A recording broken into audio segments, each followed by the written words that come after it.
Cordyceps brain infection, क्या ये real है और कैसे ये ह्यूमन को अफेक्ट करता है?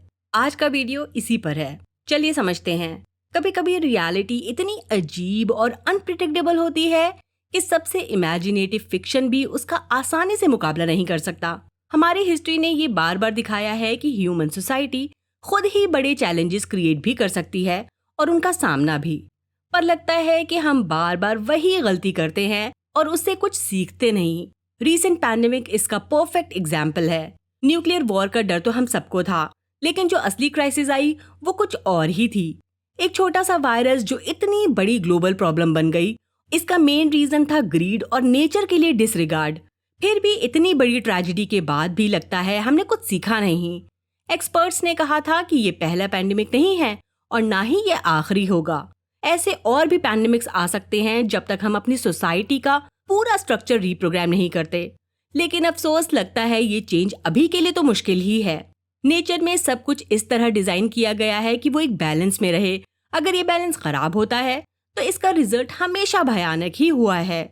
द लास्ट ऑफ अस के एपिसोड 1 के स्टार्टिंग में जब साइंटिस्ट से इंटरव्यू होता है तो वो भी यही समझाते हैं। वो हमारे आसपास के खतरों के बारे में वार्न कर रहे हैं और उनकी वॉइस और एक्सप्रेशन से थोड़ी मायूसी भी महसूस होती है। उन्हें पता है कि इंसान एक बड़ी घातक पैंडेमिक के करीब है, पर साथ ही ये भी पता है कि हम उसे रोकने के लिए कुछ भी नहीं करेंगे। जिस कैपिटलिस्टिक प्रिंसिपल्स पर दुनिया चल रही है वो एनवायरनमेंट के साथ बैलेंस बनाए रखने का मौका ही नहीं देती, और वही होता भी है।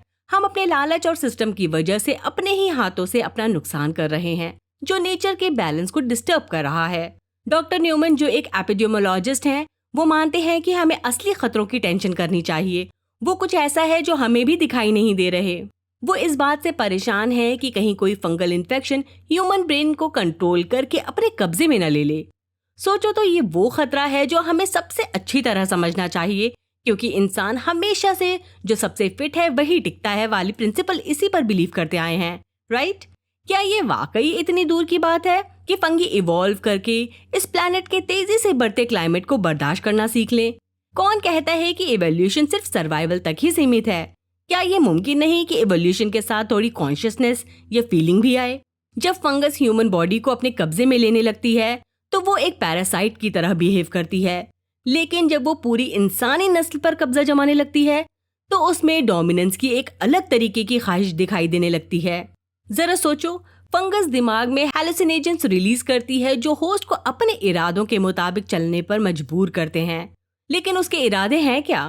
क्या ये सिर्फ भूख मिटाने की इच्छा है या फिर इसके पीछे कुछ और भी ज्यादा खौफनाक चल रहा है? फंगस ऑब्वियसली ह्यूमन जितने इवॉल्व तो नहीं है। ह्यूमंस के पास हजारों सालों की हिस्ट्री और एक सोशल इंटेलिजेंस है जो उन्हें कम्युनिटी में मिलकर काम करने की समझ देती है। लेकिन कौन कह सकता है कि अगर फंगस को थोड़ा और वक्त मिल गया तो वो भी ग्रुप में काम करना सीख नहीं लेगी? अगर वो सिर्फ एक फास्ट एक्टिंग इन्फेक्शन की तरह काम करती है जो पावरफुल है, तो थोड़ी ह्यूमन इंटेलिजेंस और स्ट्रैटेजी से उसका सामना किया जा सकता है। लेकिन अगर वो एक्टिव इंटेलिजेंस दिखाने लगे तो हम इंसानों के लिए खतरा बन जाएगी और शायद हमारे यानी ह्यूमन रेस का अंत भी कर सकती है। द लास्ट ऑफ अस में जो कॉर्डिसेप्स ब्रेन इन्फेक्शन दिखाया गया है वो real life zombies carpenter and से इंस्पायर्ड है। बाकी ज़ॉम्बी फिल्म्स या सीरीज से ये शो इसलिए अलग है क्योंकि इसमें साइंस काफी एक्यूरेट दिखाई गई है। इन्फेक्टेड यानी मरे हुए लोग जो वापस जिंदा हो गए हैं, इसमें नहीं है, बल्कि ये अब भी जिंदा हैं, बस फंगस ने उनका कंट्रोल ले लिया है और वो अपनी मर्जी से कुछ नहीं कर सकते। सीबीआई का इन्फेक्शन या तो हवा के जरिए फैलता है जैसे वीडियो गेम में दिखाया गया है, ये इन्फेक्टेड लोगों की बॉडी के लिक्विड के कांटेक्ट में आने से होता है। अगर हम इस सिचुएशन को एक बर्ड्स आई व्यू से देखें तो फंगस ने अपने फंक्शन को ऐसे डिजाइन किया है कि वो अपने नंबर्स और क्वांटिटी को बढ़ा सकती है। जब ये पहली बार किसी की बॉडी में घुसती है तो इंसान 5 स्टेजेस से गुजरता है: रनर्स, स्टॉकर्स, क्लिकर्स, ब्लोटर्स, शैम्बलर्स और फिर रैट किंग स्टेज। रनर्स पहला स्टेज, जिसमें इन्फेक्टेड इंसान अभी भी थोड़ा फास्ट और एक्टिव होता है। उनका सिर्फ एक ही गोल है, अटैक करना। अब आते हैं स्टॉकर्स पे।